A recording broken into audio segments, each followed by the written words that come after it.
this is quite a while ago, that if you travel to Greece, that hope you don't get sick, because apparently the pharmacies do not have drugs, because the pharmacies have not been able to pay their bills to where they're importing drugs. So, I mean, this thing is going very deep. People look at Greece and say, "Oh, the sun still shines. These Greek cities in the Mediterranean are still beautiful, and you can still, your dollar goes a long way and everything."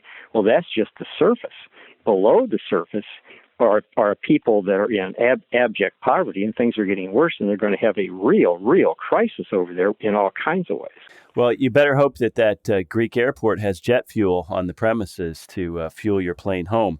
But, you recently wrote this great article for the Free Market Foundation where you talk about the unfolding Greek crisis in the context of Say's law.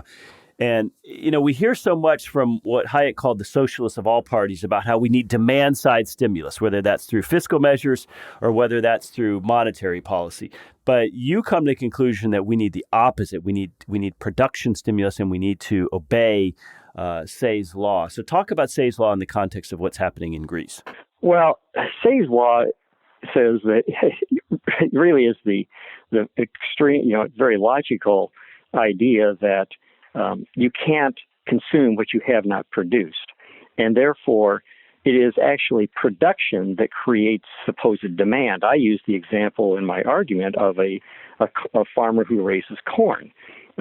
He specializes in corn. If he didn't, for one thing, people have found that specialization leads to greater productivity. So instead of a farmer growing having a little plot for everything, he needs some corn and some beans, and maybe he has